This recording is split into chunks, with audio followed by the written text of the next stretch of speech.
ওম নমঃ শিবায়।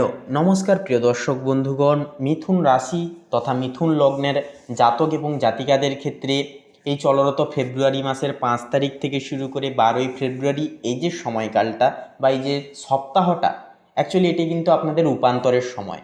কারণ আপনাদের রাশির কিন্তু যে বিষয়টি দেখা যাবে, অধিপতি গ্রহ যে বুধ, বুধ কিন্তু বর্তমানে শুক্রের সাথে আপনাদের ভাগ্যস্থানে আপনাদের নবম ঘরে কিন্তু প্রবেশ করেছে।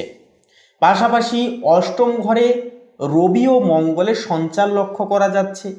তো এই দুই দিক থেকে বলা যেতে পারে ভাগ্যের ঘরে শুভ গ্রহের প্রবেশ এবং আপনাদের অষ্টম ঘরে একটা গুপ্ত ঘরে আপনাদের যেহেতু মঙ্গল এবং সূর্যের অবস্থান থাকছে, যা কিন্তু বিশেষ কিছু বাধা বিপত্তি এবং সমস্যারও কিন্তু ইঙ্গিত দিচ্ছে।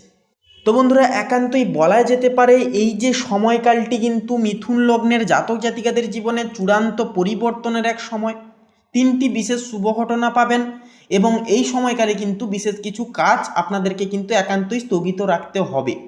তো বন্ধুরা, সম্পূর্ণ বিশদে আলোচনা করব আজকের এই পর্বে মিথুন লগ্নের জাতক জাতিকাদের নিয়ে। যেহেতু আপনাদের অষ্টম ঘরে একান্তই প্রবেশ করেছে রবি সহ মঙ্গল এবং আপনাদের যেহেতু ট্রানজিট করে আপনাদের ভাগ্যের ঘরে নবম ঘরে গেছে শুক্র এবং বুধ, যার কারণে বিশেষ কি পরিবর্তন আসতে চলেছে সেই বিষয় নিয়ে।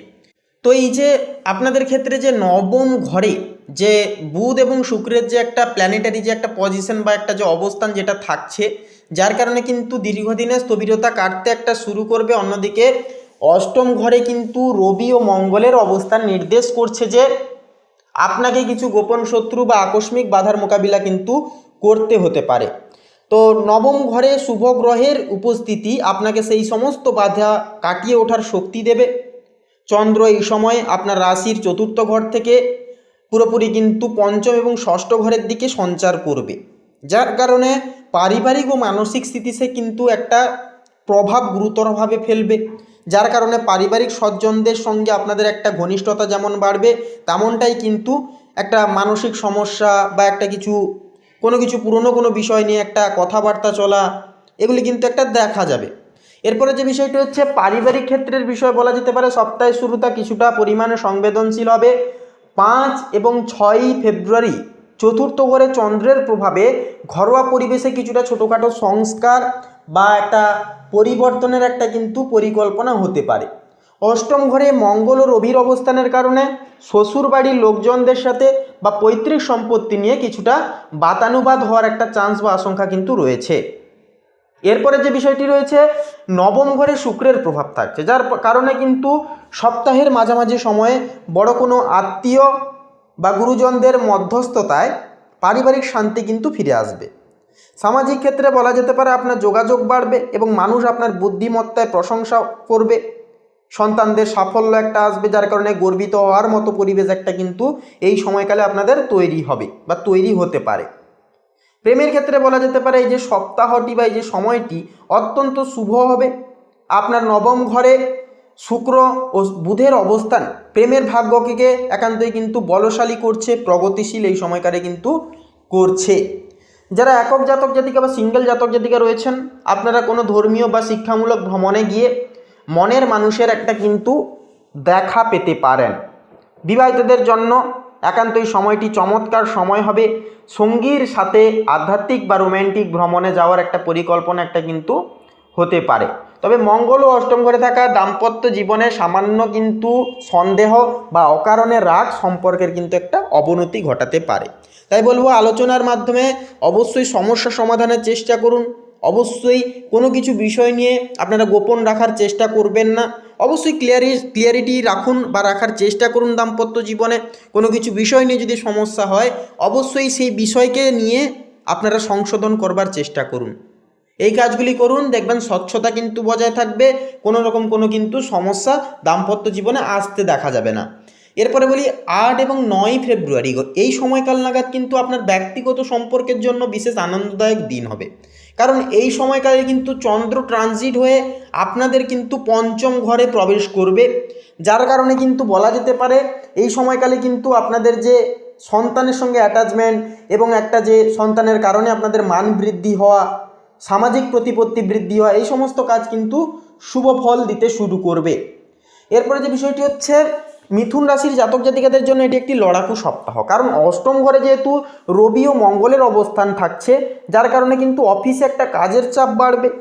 পাশাপাশি কেউ কেউ আপনার কাজে বাধা দেওয়ার চেষ্টা করতে পারে, তবে ভয়ের কিছুই নেই, কারণ বুধ কিন্তু ভাগ্যের ঘরে থাকায় আপনার তাৎক্ষণিক বুদ্ধির কাছে শত্রুরা হার মানবে। যারা সরকারি চাকরি করছেন বা গবেষণামূলক কাজের সাথে যুক্ত, আপনাদের জন্য 11 এবং 12 ফেব্রুয়ারি অত্যন্ত শুভ ফলদায়ক বা শুভ ফলপ্রসূ সময় হতে পারে। ব্যবসায়ীরা নতুন কোনো টেকনিক্যাল প্রজেক্টে একটা হাত দিতে পারেন, তবে অংশীদারিত্বের ব্যবসায় এই সপ্তাহে কোনো বড় সই করার আগে ভালো করে কাগজপত্র যাচাই অবশ্যই করে নিন। এরপরে যে বিষয়টি হচ্ছে আর্থিক অবস্থা, দেখুন আর্থিক দিক থেকে কিন্তু এই সপ্তাহে মিশ্র ফল পাওয়া যাবে। মকর রাশিতে অর্থাৎ আপনাদের অষ্টম ঘরে মঙ্গল ও রবির উপস্থিতি হুট করে বড় কোনো খরচ বা লোকসানের একটা কিন্তু ভয় দেখায়, কিন্তু নবম ঘরে শুক্রের সঞ্চার আপনার ভাগ্যের চাকাকে কিন্তু ঘুরিয়ে দেবে। ভাগ্য আপনার সহায় থাকায় পুরনো কোনো বিনিয়োগ থেকে একটা মুনাফা কিন্তু আসতে পারে। তো 10 তারিখের পর আর্থিক লেনদেনে বিশেষ সাবধানতা অবলম্বন করুন। যারা ইন্স্যুরেন্স বা ট্যাক্স সংক্রান্ত কাজে যুক্ত, আপনাদের জন্য এই সপ্তাহটি কিন্তু একান্তই বলবো আর্থিক লেনদেন করার জন্য অনেকটাই কিন্তু সাবধানতা অবলম্বন করা জরুরি, এবং এই সপ্তাহটি কিন্তু একটুকু লাভজনকও কিন্তু হতে পারে। অপ্রয়োজনীয় বিলাসিতায় অর্থ ব্যয় না করে বলবো ভবিষ্যতের জন্য সঞ্চয়ে মন দিন বা মন দেওয়াটা কিন্তু শ্রেয় হবে। স্বাস্থ্যের দিক থেকেও বলবো এই যে সপ্তাহ, এই সপ্তাহে কিন্তু বিশেষ নজর দিয়ে চলতে হবে। অষ্টম ঘরে মঙ্গল ও রবির অবস্থানের কারণে রক্তচাপ, পিত্তজনিত সমস্যা বা হাড়ের জয়েন্টের ব্যথার একটা ঝুঁকি কিন্তু থাকে। বিশেষ করে গাড়ি চালানোর সময় বা ভারী কাজ করার সময় সতর্ক কিন্তু থাকতে হবে। পেটের সমস্যায় একটা ভোগার একটা সম্ভাবনা বা চান্সও কিন্তু রয়েছে, তাই বাইরের খাবার একান্তই বলবো এড়িয়ে চলুন। তবে বুধ ও শুক্রের প্রভাবে আপনার মানসিক তেজ বজায় থাকবে। পর্যাপ্ত পরিমাণে জল পান ও সঠিক খাদ্যাভ্যাস আপনার একান্তই কিন্তু শারীরিক সমস্যা অনেকটাই কিন্তু কমিয়ে দেবে বা কমিয়ে দিতে চলেছে। শিক্ষার্থীদের জন্য বলবো, শিক্ষার্থীদের জন্য এই যে সপ্তাহটি বিশেষ শুভ প্রখর হবে। নবম ঘর বা ভাগ্যের স্থানে এবং উচ্চশিক্ষার স্থানে বুধ ও একান্তই যে একটা শুক্রের যে উপস্থিতি থাকছে, আপনার একাগ্রতাকে কিন্তু অনেকখানি বাড়িয়ে তুলবে। যারা উচ্চশিক্ষার জন্য বিদেশের সাথে বা বিদেশে কোনো রকম কোনো ক্লায়েন্টের সাথে কথা বলছেন, এডুকেশনাল কাউন্সিলরের মতামত নিয়ে পদক্ষেপ নিয়েছেন, আপনাদের জন্য কিন্তু 5 তারিখ থেকে 12 ফেব্রুয়ারি পর্যন্ত সময়টি আবেদনের জন্য বেস্ট একটা সময় হবে বা সেরা সময় হয়ে উঠবে। বুধ আপনার রাশির অধিপতি হওয়ায় এই সময়ে আপনার যুক্তি ক্ষমতা এবং ভাষা জ্ঞান অন্যদের চেয়ে এগিয়ে থাকবে।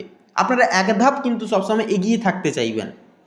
সৃজনশীল বিষয় বা আইনি বিষয় নিয়ে যারা পড়াশোনা করছেন, তারা কোনো প্রতিযোগিতায় বড় সাফল্য কিন্তু এই সময়কালে পেয়ে যেতে পারবেন, কারণ ভাগ্য আপনাদের সাথ দিচ্ছে। মানসিকভাবে বলতে গেলে আপনি নিজেকে বেশ শক্তিশালী মনে করবেন, যদিও কেতুর প্রভাবে মাঝে মাঝে একাকিত্ব অনুভব হতে পারে। বৃহস্পতির রাশিতে অবস্থান আপনাকে সঠিক পথ দেখাবে। সপ্তাহের শেষে অর্থাৎ 11 এবং 12 তারিখ নাগাদ আপনি বেশ প্রশান্তি মানসিক দিক থেকে অনুভব করবেন। প্রতিকার হিসেবে বলবো প্রতিদিন গণেশজির চালিসা পাঠ করুন এবং বুধবার অবশ্যই গরুকে সবুজ তাজা ঘাস খাওয়ানোর জন্য অত্যন্ত কিন্তু শুভ দিন হবে এবং শুভ প্রভাব ফেলবে জীবনে আপনাদের। এছাড়া গাঢ় নীল বা সবুজ রঙের পোশাক আপনার আত্মবিশ্বাস কিন্তু বাড়াতে অনেকখানি কিন্তু সহযোগিতা করবে। তো বন্ধুরা, আজকের এই পর্বটি এই পর্যন্ত। আজকের এই পর্বটি কেমন লাগলো অবশ্যই কমেন্ট করে লিখে জানাবেন। অবশ্যই ভিডিওটি আপন বন্ধু বান্ধবদের সাথে শেয়ার করে একটি লাইক দিয়ে আমাদের এই চ্যানেলটিকে সাবস্ক্রাইব করে পাশে থাকতে ভুলবেন না। আপনারা ভালো থাকুন, সুস্থ থাকুন, সতর্ক থাকুন। ঈশ্বরের কৃপায় জীবনে ঘটুক বিশাল পরিবর্তন, উন্নতি আসুক আপনাদের জীবনে, এই কামনা করি। নমস্কার।